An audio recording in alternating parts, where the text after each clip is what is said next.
साथियों, स्वागत है आप सभी का।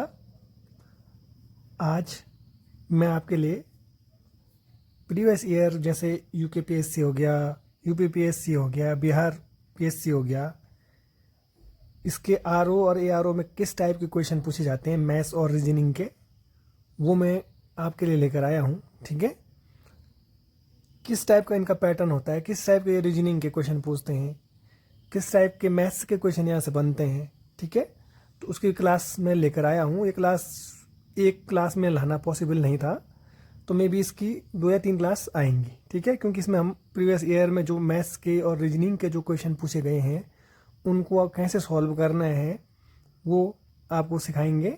ठीक है, तो आप क्लास में बने रहिएगा। ठीक है, पूरी क्लास को आप ध्यान से देखिएगा, तो फिर आपको पता चलेगा। अगर आप आगामी परीक्षाओं की तैयारी कर रहे हैं, उसमें आपको आरओ का देना है, एआरओ का देना है, रेंजर का देना है, तो इन सब एग्ज़ाम में जो आयोग होते हैं, ठीक है, वो किस टाइप के क्वेश्चन पूछता है। जैसे उत्तराखंड में है यूकेपीएससी, तो यूकेपीएससी का पैटर्न क्या है, यूकेपीएससी किस टाइप के क्वेश्चन पूछता है, यूपीपीएससी किस टाइप के क्वेश्चन पूछता है, किस टाइप के उनके मैथ्स और रीजनिंग का पैटर्न है, तो उस टाइप के क्वेश्चन हम आपके लिए लेकर आए हैं। ठीक है, तो हम आज की क्लास में मैथ्स में और रीजनिंग में किस टाइप के क्वेश्चन बनते हैं वो आपको सिखाने वाले हैं। ठीक है, तो आप ध्यान दीजिएगा। ठीक है, तो चलो क्लास शुरू करते हैं। आज की क्लास का आपको पहला क्वेश्चन दिया गया है, 1200 व्यक्तियों के एक समूह में सिपाही व कप्तान हैं। यदि प्रत्येक 15 सिपाहियों पर एक कप्तान है तो कप्तानों की संख्या है। पूछ रहा है कि कप्तान कितने होंगे। ठीक है, आप ऐसा समझिए जैसे अगर 100 लोग हैं, ठीक है, 100 व्यक्तियों का कोई समूह है, उसमें क्या है, प्रत्येक 9 लोगों पर 9 सिपाही हैं, उनके साथ एक कप्तान है। ठीक है, 9 व्यक्ति हैं मतलब 9 सिपाही हैं, उनके साथ एक कप्तान है। आपको बताना है कि इन 100 लोगों में टोटल कितने कप्तान हैं। ठीक है, तो देखो 10 के ग्रुप में एक कप्तान। ठीक है, आप इसमें 10 का भाग दे देंगे, 9 और 1 10 का भाग देंगे, यानी 10 कप्तान आ जाएंगे। समझ में आया? देखो 10-10 के 10 ग्रुप बन जाएंगे ना, 10-10 आएंगी 100, 10-10 के 10 ग्रुप बन जाएंगे, तो प्रत्येक ग्रुप का एक एक कप्तान होगा, तो 10 ग्रुप होंगे तो 10 कप्तान हो गया। इसमें भी ऐसे ही बोल रहा है। देखो टोटल 1200 व्यक्ति हैं जो समूह में हैं। ठीक है, इनमें क्या है, सिपाही व कप्तान है, 15 सिपाही हैं। ठीक है, 15 क्या हैं, सिपाही, और 15 सिपाही के साथ क्या है, एक कप्तान है। आप इसको ऐसा समझो कि 16 के ग्रुप में एक कप्तान है। ठीक है, 16 के ग्रुप में एक कप्तान है। आपको निकालना है कि 1200 व्यक्तियों में कितने कप्तान होंगे, तो आप क्या करेंगे, 1200 में भाग दे देंगे 16 का। ठीक है, तो 16 का भाग दिया आपने इसमें, 16 सत्ते 112, 16 पंजे 80। ठीक है, यानी 75 आया ना, तो 75 क्या हो गए, 75 कप्तान हो गए। समझ में आया? यानी 16-16 के 75 ग्रुप बन जाएंगे। 16 का एक ग्रुप बनेगा, फिर 16 का एक ग्रुप बनेगा, फिर 16 का एक ग्रुप बनेगा, फिर 16 का एक ग्रुप बनेगा। इस टाइप के 75 ग्रुप बनेंगे। ठीक है, तो इसका एक कप्तान होगा इसमें, मतलब 15 इसमें सिपाही होंगे, एक कप्तान होगा, 15 सिपाही होंगे, एक कप्तान होगा, 15 सिपाही होंगे, एक कप्तान होगा। ठीक है, तो 16 का ग्रुप हो गया, 16 का ग्रुप हो गया, तो इस टाइप से 75 ग्रुप बनेंगे। तो 16 गुणा गया 75 करेंगे आप, तो 1200 टोटल सिपाही हो गए, 1200 व्यक्ति हो गए। तो आई होप ये क्लियर हो गया होगा आपका। ठीक है, चलो हम अब आगे बढ़ते हैं।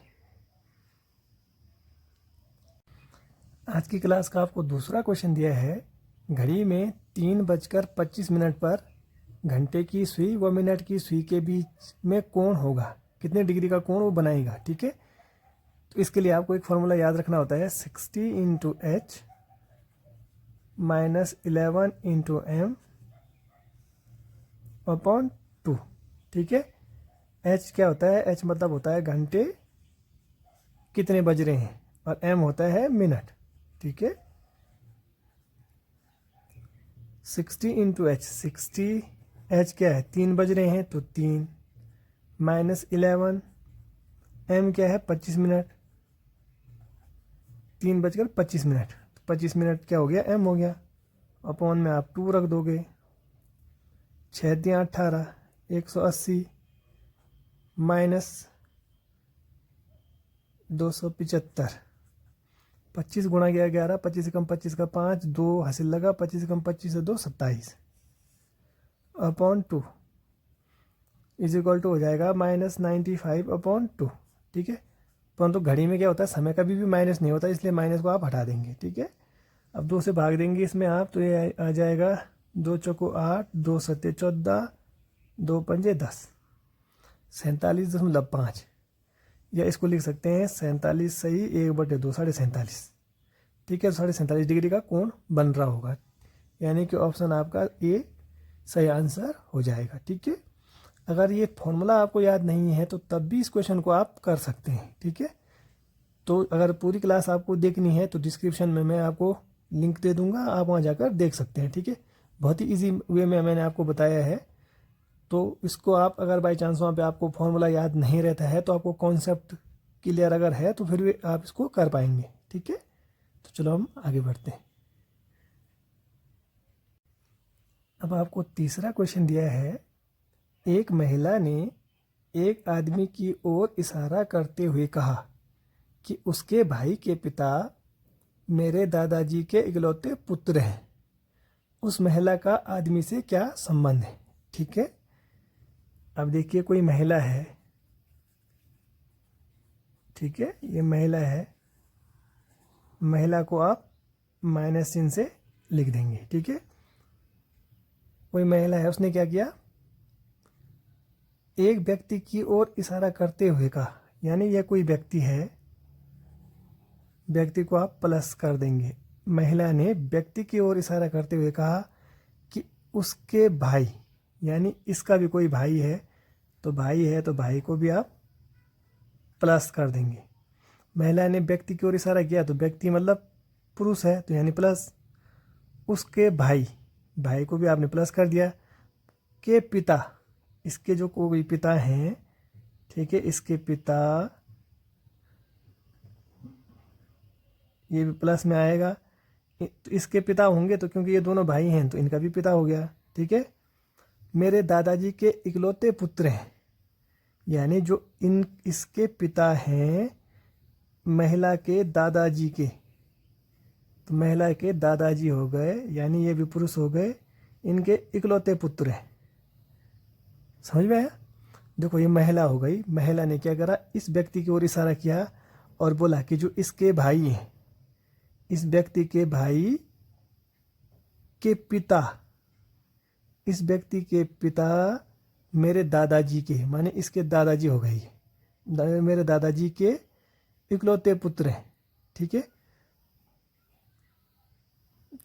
उसके पिता, उसके भाई के पिता, माने इसके भाई के जो पिता हैं मेरे दादाजी के इकलौते पुत्र हैं, तो यानी इस महिला के भी पिता हो गए ये, इस व्यक्ति के भी पिता हो गए ये, इस व्यक्ति के भी पिता हो गए ये, ठीक है। और इस महिला के ये दादाजी हो गए, ठीक है। अब बोल रहा है उस महिला का आदमी से क्या संबंध है, माने इस महिला का इस आदमी से क्या संबंध है, ठीक है। तो इस महिला का इस आदमी से संबंध, ये महिला इस आदमी की बहन हो गई, यानी कि ऑप्शन बी सही आंसर हो गया। समझ में आ गया। देखो ये महिला हो गई, महिला ने एक व्यक्ति की ओर इशारा किया, ठीक है, कहा कि उसके भाई, माने इस व्यक्ति के भाई, तो ये दोनों भाई हो गए, ठीक है। इस व्यक्ति के भाई के पिता, मतलब इन दोनों के पिता हो गए, ये ऊपर वाला ये जो है इनके पिता हो गए, ठीक है। इन दोनों के पिता मेरे दादाजी के, तो इसके दादाजी अगर ये हो गए, ठीक है, इसके दादाजी हो गए कौन, ये, इसके दादाजी के इकलौते पुत्र हैं, माने इन दोनों के जो पिता हैं महिला के दादाजी के इकलौते पुत्र हैं, ठीक है। तो इस महिला के भी ये पिता हो गए, तो यानी इस महिला के ये भाई हो गए दोनों, ठीक है। अब बोल रहा है कि क्या उस महिला का आदमी से क्या संबंध है, इस महिला का इस आदमी से क्या संबंध है। माने आदमी की ये महिला क्या लगती है, तो इस आदमी की ये महिला बहन लगती है। ठीक है, तो आई होप आपको ये समझ में आ गया होगा। ठीक है, अब आपको चौथा क्वेश्चन दिया गया है, एक वस्तु की कीमत 60% बढ़ गई है। ठीक है, उपभोक्ता को उस वस्तु के उपभोग में कितने प्रतिशत की कमी करनी चाहिए ताकि उस वस्तु पर किया जाने वाला खर्च अपरिवर्तित रहे। ठीक है, यानी वस्तु की कीमत पहले अगर 100 थी, 60% बढ़ गई माने 160 हो गई। ठीक है, अब बोला कि इस कीमत में कितने प्रतिशत की कमी करनी होगी उसको कि वस्तु का जो खर्च है वो अपरिवर्तित रहे। तो कितने बच्चे क्या करते हैं कि बोलते हैं कि 60 बढ़ा था तो 60 माइनस कर देंगे, तो यानी 60% क्या करेंगे हम, कमी कर देंगे, तो 60% आंसर कर देंगे। तो परंतु ये गलत हो जाएगा। गलत कैसे होगा, देखो उसने 100 रुपये थे उसके पास। ठीक है, उसने 160 क्या कर दिए, खर्च मतलब बढ़ गया खर्चा। ठीक है, अब उसको कमी करनी है, तो यानी 60 रुपये की कमी करनी है उसको। ठीक है, 60 रुपये की कमी करनी है। ठीक, 60 रुपये की कमी किस पर करनी है, मैंने बताया है आपको। अगर आपने पहले की क्लास नहीं देखी है, लाभ हानि वाली या प्रतिशत वाली, तो जब भी आपको कमी पूछता है कि कमी करनी चाहिए, कितनी कमी करनी चाहिए, तो कमी में इन दोनों मान में से बड़ा मान नीचे। अगर वृद्धि पूछता कि कितनी वृद्धि करनी चाहिए, तो छोटा मान नीचे। ठीक है, इन दोनों वैल्यू में वृद्धि में छोटी वैल्यू नीचे। लाभ बोलता तो छोटी वैल्यू नीचे, वो बोल रहा है हानि या कमी, तो इन दोनों वैल्यू में बड़ी वैल्यू नीचे, मल्टीप्लाई 100। काट दो इसको आप, 0 से 0 कट गया, 2 3 6, 2 8 16, 2 से फिर 2 चौको 8, 2 पंजे 10, फिर 2 से 2 दूना 4, 2 25 की 50, तो 25 तियाँ 75/2, यानी 37.5। 2 का भाग दिया 75 में, तो 2 3 6, 15, 2 7 14, भाग नहीं जाएगा पॉइंट, 10 हो जाएगा, 2 पंजे 10, यानी 37.5% की क्या करनी होगी, उसको कमी करनी होगी। यानी कि ऑप्शन ए आपका सही आंसर हो जाएगा। ठीक है, अगर यहाँ पे समझ में नहीं आ रहा है आपको, तो मैं डिस्क्रिप्शन बॉक्स में आपको लिंक दे दूंगा, आप वहाँ जाकर भी क्लास पूरी देख सकते हैं। ठीक है, अगर आपने पहले क्लास देखी होंगी तो फिर तो ये क्वेश्चन आप आसानी से कर पाएंगे। ठीक है, आज की क्लास का आपको 5वां क्वेश्चन दिया गया है, यदि 2 गायों तथा 3 घोड़ों के दाम 4000 हों और 3 गाय एवं 2 घोड़ों के दाम 3500 हों, तो एक गाय का दाम आपको ज्ञात करना है। ठीक है, 2 गायों माने 2 काव, काव को मैं सी से लिख रहा हूँ, मतलब गाय को 2 काव, और 3 हॉर्स, 3 घोड़ों का मूल्य कितना है, 4000 है। ठीक है, फिर बोलता है 3 गाय, 3 काव एवं 2 घोड़ों के दाम, यानी 3 काव और 2 घोड़ों के दाम कितने हैं, 3500 है। तो बोल रहा है एक गाय का दाम ज्ञात करना है। आपको काव का दाम ज्ञात करना है, काव का दाम आपको ज्ञात करना है। तो जो हॉर्स है माने जो घोड़े हैं, आप उनको बराबर कर दो। तो बराबर कैसे कर सकते हो आप, 3 और 2 को क्या करना है, बराबर बनाना है। ठीक है, तो इन दोनों का एलसीएम होता है 6। ठीक है, तो यानी ऊपर वाले को अगर आप 2 से मल्टीप्लाई करो तो 3 दूना 6 हो जाएगा, नीचे वाले को आप 3 से मल्टीप्लाई करोगे तो 3 दूना 6 हो जाएगा। आपको घोड़े को बराबर कर देना है। ठीक है, जब 2 से मल्टीप्लाई करेंगे तो 2 से मल्टीप्लाई पूरे में मल्टीप्लाई करना है। कैसे, 2 दूनी 4 काव हो गया, प्लस 2 3 6 घोड़े हो गए, ये कितने के हो गए, 8000 के हो गए। आपने 4000 में 2 से भी मल्टीप्लाई कर देना है। ठीक है, अब 3 से मल्टीप्लाई सारों में करना है, तो 3 3 9, 9 काव हो गए, प्लस 3 दूना 6 घोड़े हो गए, 3 का मल्टीप्लाई 3500 में, 3 0 की 0, 3 0 की 0, 3 पंजे 15 का 5, हासिल लगा 1, 3 3 9 और 1 10, 10,500 के पड़ गए 9 गाय और 6 घोड़े। अब आपका क्या करो, अब तो आसान हो गया ये। इसमें से आप इसको घटा दो, ठीक है। इसमें से इसको घटाएंगे नीचे वाले में से ऊपर वाले को, क्योंकि नीचे वाला अधिक है, तो 6 घोड़े से कट जाएगा। 9 काऊ में से 4 काऊ गया तो बचा 5 काऊ। 5 काऊ कितने की हो गई? 10,500 में से 8,000 को घटा देंगे तो 8 और 2 10, यानी 2500 हुआ। ठीक है, समझ में आया? 10,500 में से 8,000 को घटाएंगे तो 2500 हुआ। अब आपको काऊ का मान निकालना है यहाँ से, तो काऊ इज इक्वल टू हो जाएगा 2500 बटे 5, 5 पंजे 25 यानी 500, यानी एक काऊ का मूल्य कितना हो गया? 500, यानी कि ऑप्शन सी आपका सही आंसर हो जाएगा। ठीक है,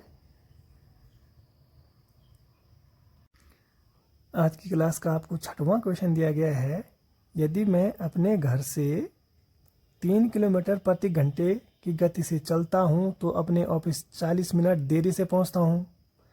मैं 30 मिनट जल्दी पहुंच जाऊंगा यदि मैं 4 किलोमीटर प्रति घंटे की गति से चलता हूं। मेरे घर से ऑफिस की दूरी किलोमीटर में पता करें। ठीक है,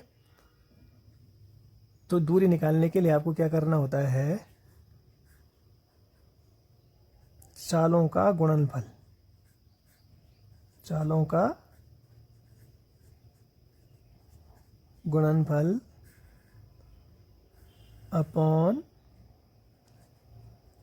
चालों का अंतर, ये आपको याद रखना है। ठीक है, गुणा क्या होता है? समय, और समय आपको निकालना है घंटे में। ठीक है, अगर मिनट में दिया है तो आपको समय को घंटे में निकालना है हमेशा, ये आपको याद रखना है। ठीक है, दूरी निकालने के लिए चालों का गुणनफल। ठीक है, चाल कितनी दी है? पहली बार दी है 3 किलोमीटर प्रति घंटे की चाल से, दूसरी बार दी है 4 किलोमीटर प्रति घंटे की गति से चलता हूँ। माने चालों का गुणनफल यानी 3 गुणा गया 4, ऊपर हो जाएगा।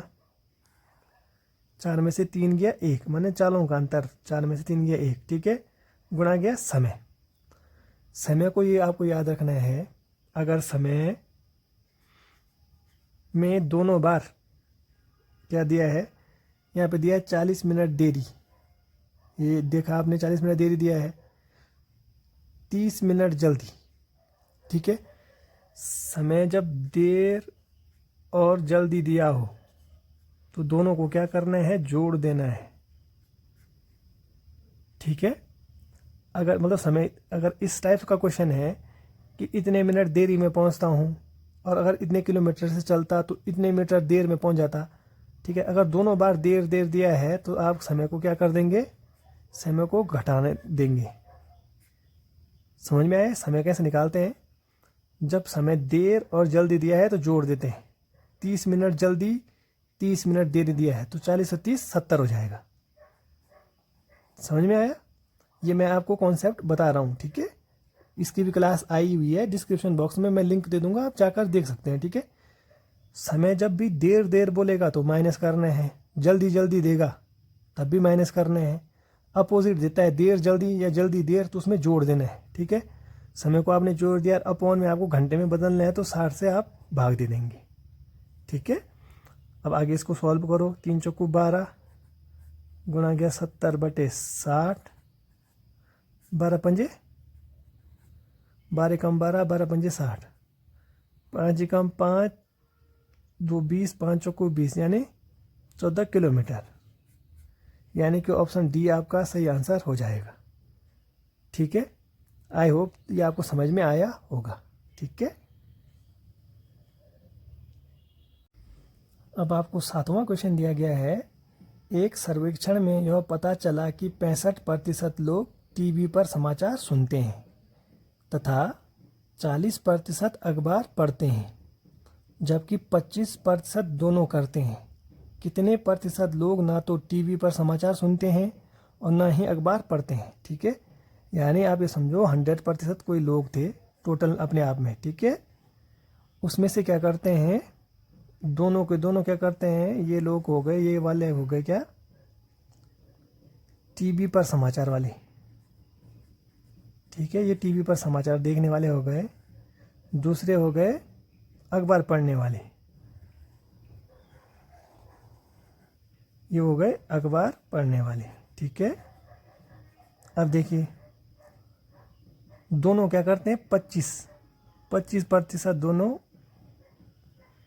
करते हैं। जो टीवी पर समाचार भी देखते हैं और अखबार भी पढ़ते हैं वो 25% है, ठीक है। और टीवी पर समाचार कितने लोग देखते हैं? टीवी पर समाचार सुनते हैं 65% लोग, ठीक है। तो ये वाला हो गया, ये वाला जो गोला है ये टीवी पर समाचार सुनने वालों का है, ठीक है।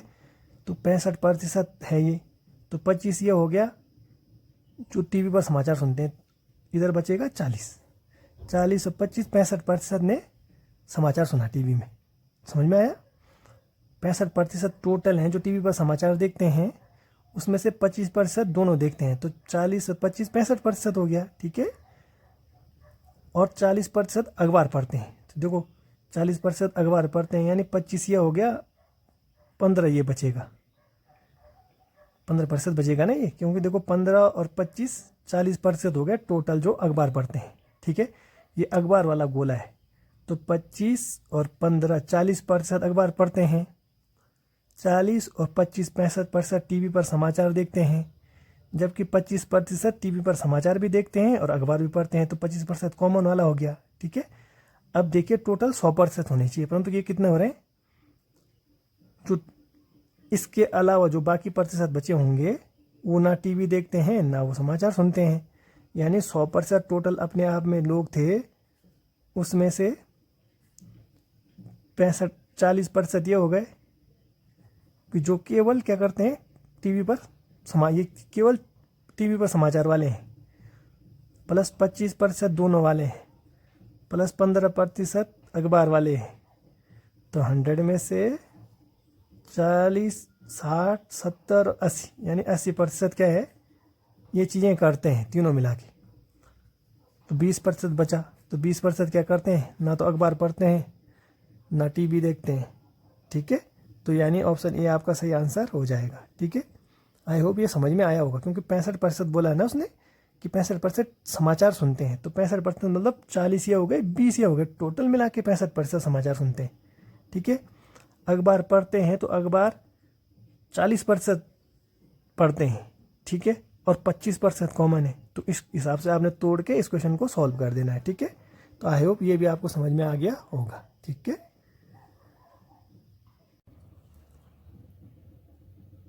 आठवां क्वेश्चन दिया है आपको, विलुप्त संख्या लिखिए। विलुप्त संख्या ज्ञात करनी है, यहाँ पे की संख्या आपको ढूंढनी है, यहाँ पे क्वेश्चन मार्क है, ठीक है। देखो आपके देखना है इस वाली संख्या को ढूंढना है, तो आपको रिलेशन ढूंढना है। इन दोनों को 4 और 2 6 जोड़ा, आपने 6 का स्क्वायर किया, परंतु ये तो नहीं आ रहा है, ठीक। अगर इनको माइनस करते हो आप तब भी नहीं आ रहा है। आपने रिलेशन देखना है कि इन दोनों को सॉल्व करके इतना आ रहा है, इन दोनों को सॉल्व करके इतना आ रहा है। इसको पैटर्न को ध्यान में रखते हुए, ठीक है। अगर आप 2 का स्क्वायर करोगे तो 4, 4 का स्क्वायर करोगे तो 16, इन दोनों को आपने जोड़ा तो 20 आ गया। 3 का स्क्वायर किया तो 3 3 9, 9 का स्क्वायर किया तो 9 9 में 81, 81 और 9 90 आ गया, ठीक है। तो वैसे ही आप 1 का स्क्वायर करोगे तो 1, 7 का स्क्वायर करोगे तो 7 7 49, तो 49 और 1 50, यानी कि ऑप्शन सी सही आंसर हो जाएगा, ठीक है। बहुत ही इजी क्वेश्चन था, आई होप समझ में आ गया होगा आपके, ठीक है। अब आपको 9वां क्वेश्चन दिया है, 9 गुणा गया 3 धन 8 बराबर 24, 10 गुणा गया 2 धन 7 बराबर 35, 80 गुणा गया 40 धन 3 बराबर 6 हो, तो इसकी वैल्यू आपको ज्ञात करनी है, ठीक है। तो पहले आपको दिया है 9 गुणा गया 3 धन 8 बराबर 24, ठीक है। यानी इनको सॉल्व करके 24 आना चाहिए, ये वो बोल रहा है, ठीक है। तो आप यहाँ देखो कि क्या सॉल्व किया होगा। इस 9 में उसने 3 से भाग दिया होगा, तो 3 3 9, माने इसको क्या कर दिया होगा उसने, 9 में 3 का भाग दिया होगा और धन 8 किया होगा, तो 24 आया। यानी उसने क्या कर दिया, 3 का भाग 9 में दिया, तो 3 3 9, और इस प्लस वाले को उसने गुणा कर दिया है। समझ में आया? यानी जो दूसरा रिलेशन है 10 गुणा गया 2 धन 7 बराबर 35 है, यानी उसने 10 में 2 का भाग दिया, तो 2 पंजे 10 यानी 5 आया, और ये प्लस था इसको उसने मल्टीप्लाई कर दिया। यानी पहला जो चिन्ह है उसकी जगह में भाग आ जाएगा, दूसरा जो चिन्ह प्लस है उसकी जगह में गुणा आ जाएगा। समझ में आया?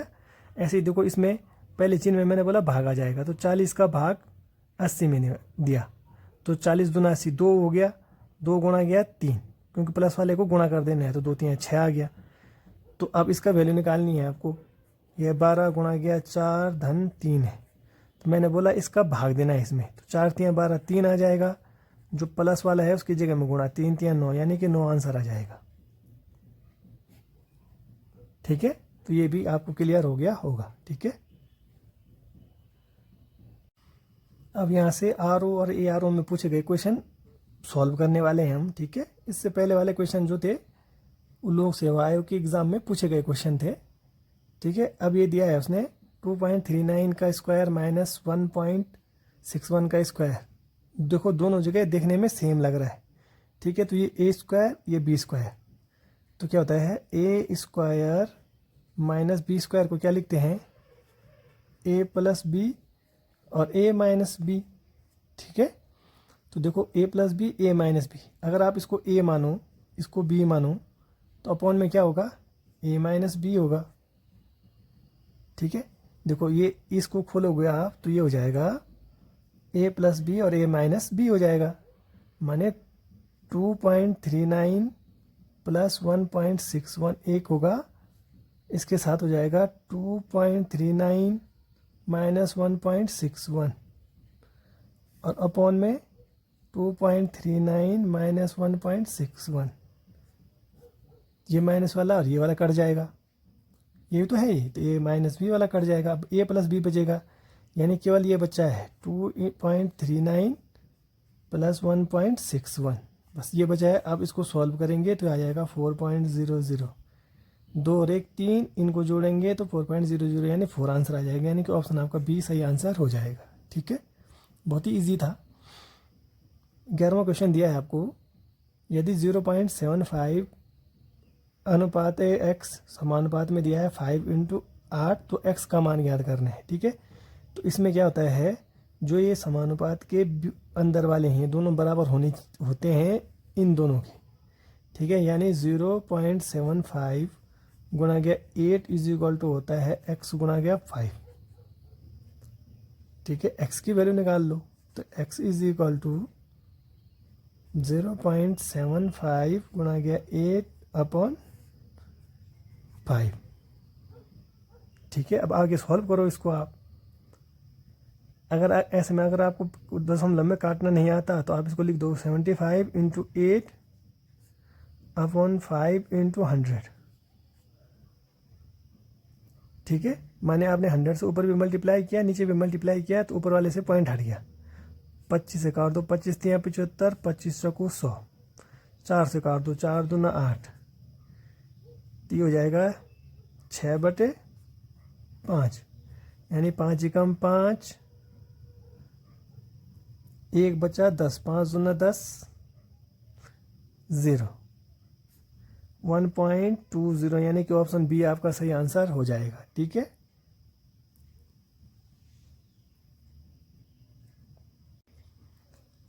अब आपको 12वां क्वेश्चन दिया है, एक कक्षा में 22 विद्यार्थियों की औसत आयु 21 वर्ष है।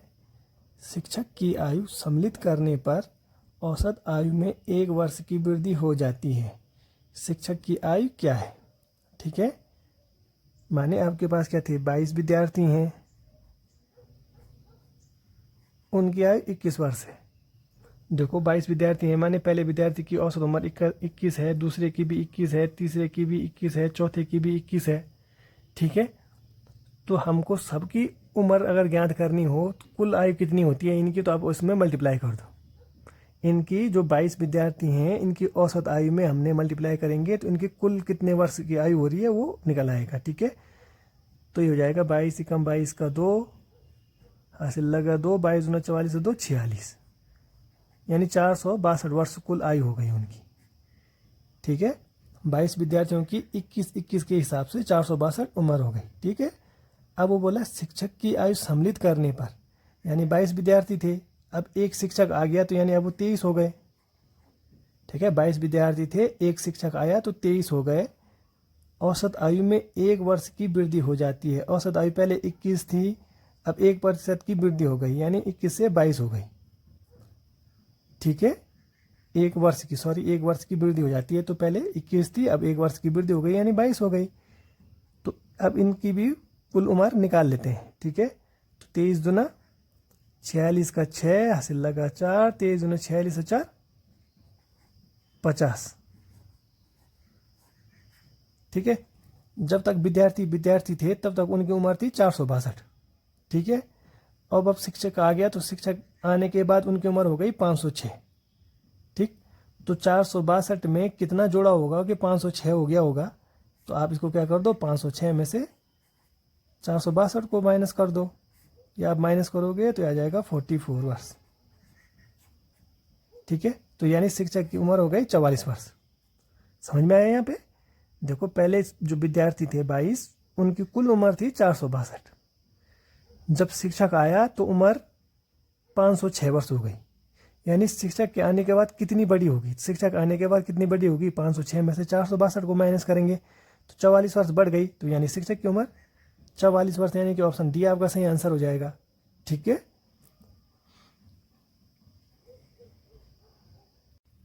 अब आपको 13वां क्वेश्चन दिया है। एक आदमी के पास कुछ मुर्गियां और गायें हैं।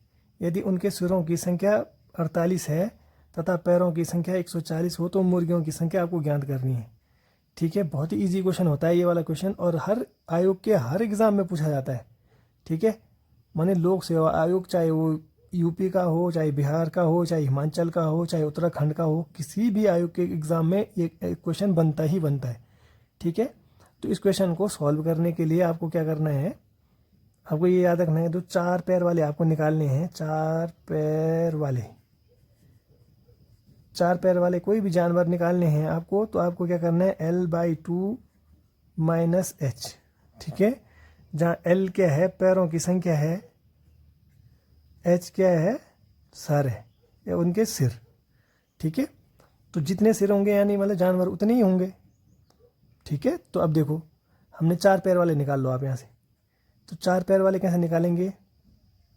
पैरों की संख्या 140 है, तो पैरों की संख्या 140 बटे 2 माइनस सरों की संख्या, सर कितने हैं, 48 है।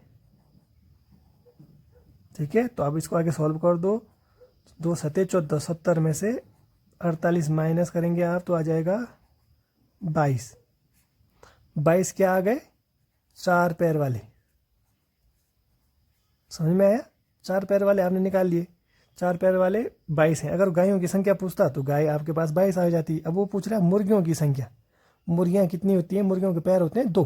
ठीक है, और टोटल जानवर कितने थे, 48, जितने सर होते हैं। ठीक है, तो टोटल जानवर में से आप 4 पैर वाले को घटा दोगे तो बचेगा कितना,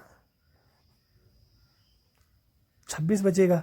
माने टोटल जो जानवर थे 48 थे, क्योंकि सरों की संख्या 48 है तो टोटल जानवर भी 48 है।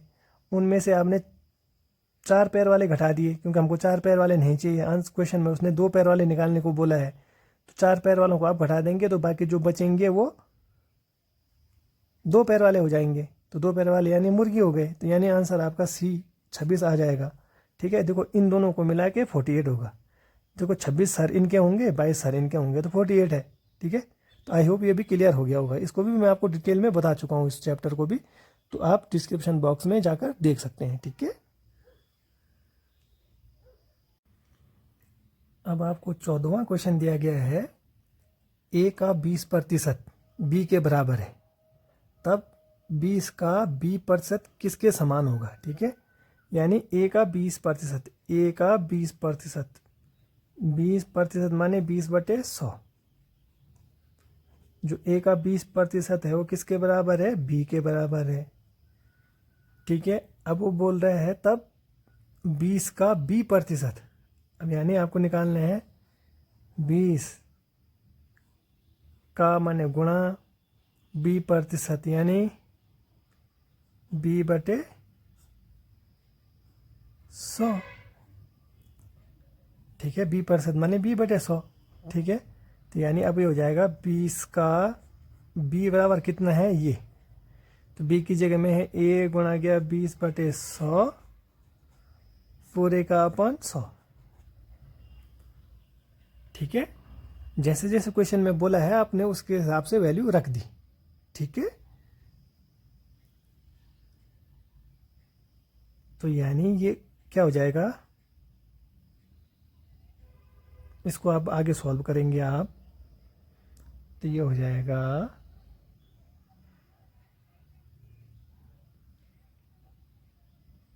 20 गुणा गया ए, 20 गुणा गया ए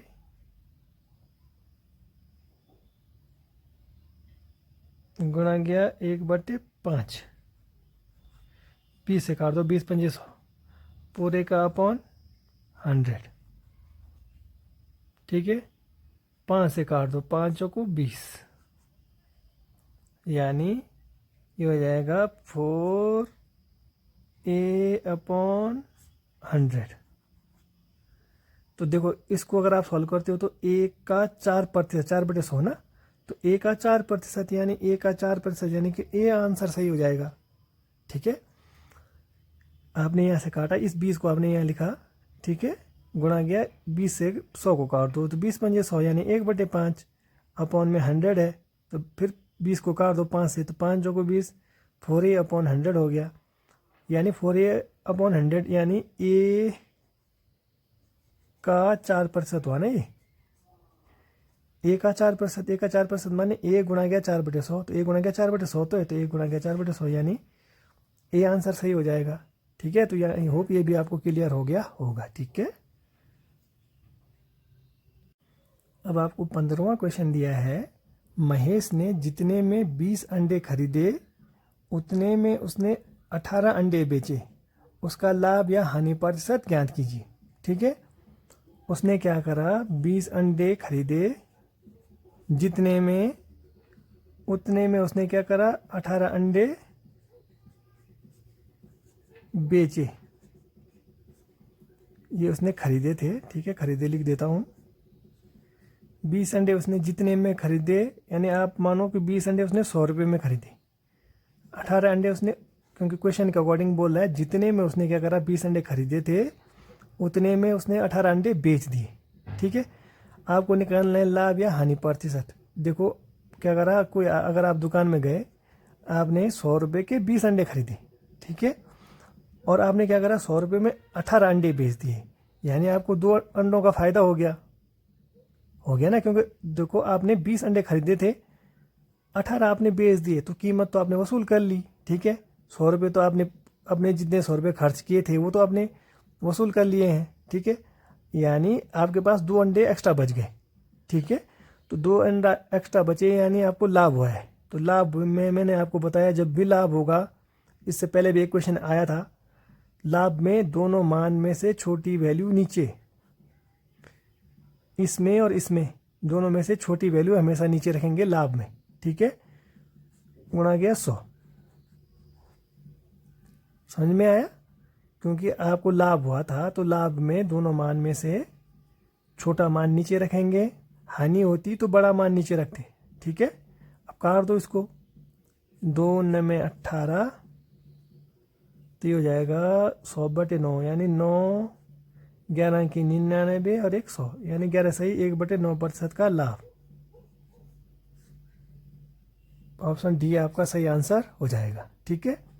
इस क्लास को मैंने, इस चैप्टर को मैंने आपको बहुत डिटेल में बताया है, समझ में नहीं आ रहा है तो आप डिस्क्रिप्शन बॉक्स में लाभ हानि वाला चैप्टर जाकर देखिएगा, ठीक है। अब आपको 16वां क्वेश्चन दिया है, के जो है एन और एक्स का भाई है, वाई एन की माता है और जेड के का पिता है, तो कौन सा कथन सही नहीं है, ठीक है। 4 कथन दिए हैं, इनमें से उसको एक कथन आपको बताना है कि वो कोई एक कथन होगा कि जो सही नहीं होगा, ठीक है। तो क्या बोल रहा है क्वेश्चन में, के एन और एक्स का भाई है, ठीक है। कोई के है, वो क्या है, के माने जो के है वो किसका भाई है, एन का और एक्स का भाई है, ठीक है। जो के है वो एन और एक्स का क्या है, भाई है, तो भाई है तो मैंने प्लस कर दिया, ठीक है। इन दोनों के बारे में उसने अभी बताया नहीं है कि ये भाई है या बहन है, क्योंकि बहन भी हो सकती है, तो इनका भाई होगा ये, ठीक है। के एन और एक्स का भाई है, वाई जो है एन की माता है, कोई वाई है जो, ठीक है, ये वाई है, ये एन की माता है। माता है तो माइनस का चिन्ह, फीमेल होगी तो माइनस का, मेल होगा तो प्लस का, ठीक है। इनकी माता है ये एन की, ठीक है। तो एन की माता है तो यानी इसकी भी माता हो गई, इसकी भी माता हो गई, ठीक है। और जेड के का पिता है, जो जेड है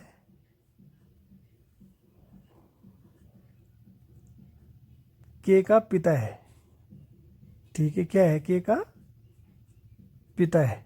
जेड क्या है? के का पिता है। देखो जो इसके ये भाई है, ठीक है, तो ये भाई हो गए, या भाई भाई हो सकते हैं, या भाई बहन हो सकते हैं ये आपस में। इसका पिता हो गया ये, तो इसकी भी माता ये हो गई, ठीक है। यानी ये दोनों पति पत्नी हो गए, जेड और वाई पति पत्नी हो गए, ठीक है।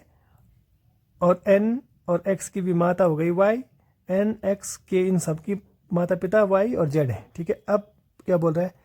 के जेड का पुत्र है, के जेड का पुत्र है, क्योंकि के पिता हैं जेड, तो जे पुत्र है, यानी ये वाला सही है। वाई जेड की पत्नी है, वाई जेड की पत्नी है, ठीक है, तो यानी ये भी सही है।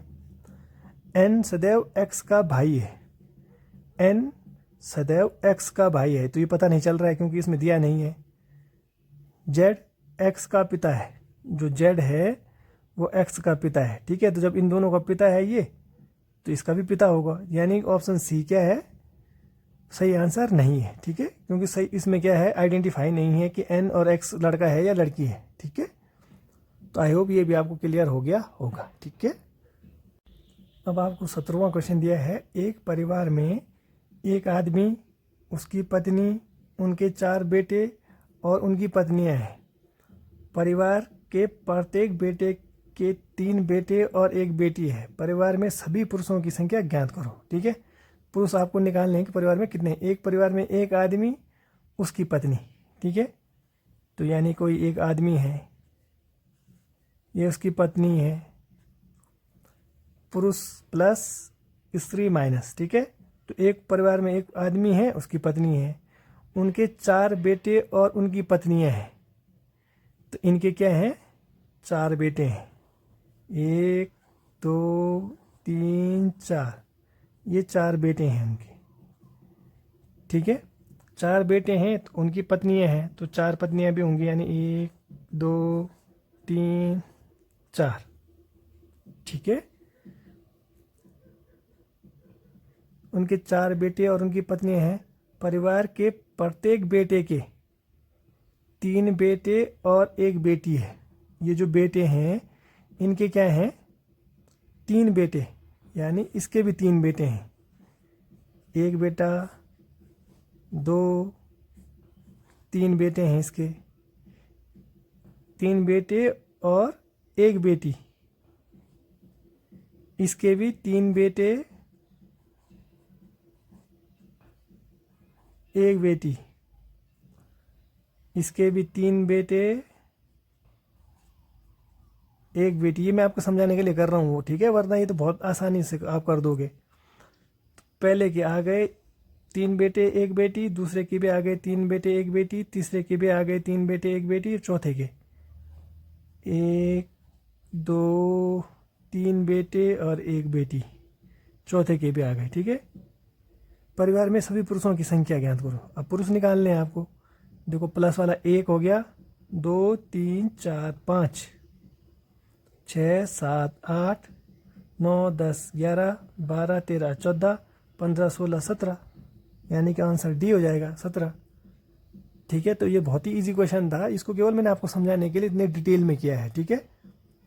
आपको ऐसा नहीं करना है। जैसे 3 बेटे थे तो आप ऐसा कर सकते थे कि 3 बेटे हैं तो प्लस 3 कर दो, यहाँ पे 3 बेटे थे तो 3 प्लस कर दो, यहाँ पे भी 3 बेटे थे तो 3 प्लस कर दो, यहाँ पे भी 3 बेटे थे तो प्लस कर दो।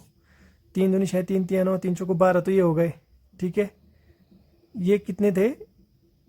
4 उनके पति 4 बेटे थे तो 4 प्लस कर दो, 12 4 16 और 1 17। तो इसको आप आसानी से वैसे में भी कर सकते थे, ये मैंने आपको समझाने के लिए इतने डिटेल में बताया है, ठीक है। अब आपको 18वां क्वेश्चन दिया है, पिता और उसके पुत्र की आयु का मध्यमान 27 वर्ष है। ठीक है, 18 साल के बाद पिता की आयु अपने पुत्र की आयु की दुगनी होगी। उनकी वर्तमान आयु क्रमशः है, ये आपको ज्ञात करना है। पिता और पुत्र की आयु का मध्यमान, तो देखो ऑप्शन से आप कर सकते हो। पहले क्वेश्चन में दिया है कि उनकी आयु का मध्यमान, तो अगर आप इन दोनों को जोड़ोगे तो 54/2 27 हो रहा है। 40 54/2 27 ही होगा। ये भी 54 हो रहा है तो ये भी 27 हो रहा है, तो यानी मध्यमान से तो नहीं निकाल रहा है। 18 साल बाद पिता की आयु अपने पुत्र की आयु की दुगनी होगी। वर्तमान आयु दी है, वर्तमान आयु बोल रहा है कि क्या है इनमें से। ठीक है, तो अगर हम वर्तमान आयु में 18 साल जोड़ दें, क्या बोल रहा है, 18 साल बाद पिता की आयु अपने पुत्र की दुगनी होगी, तो ये हो जाएगा 30, ये हो जाएगा 60। ठीक है, तो ये पिता की उम्र हो गई, ये पुत्र की उम्र हो गई, तो क्या ये सही हो रहा है? देखो वर्तमान में पिता की आयु 42 है, पुत्र की आयु 12 है। 18 वर्ष बाद, 18 वर्ष बाद इसकी 30 हो जाएगी, 18 वर्ष बाद इसकी 60 हो जाएगी। ठीक है, ठीक, तो वर्तमान आयु ज्ञात करने के लिए बोल रहा है, तो वर्तमान देखो दुगनी हो गई ना।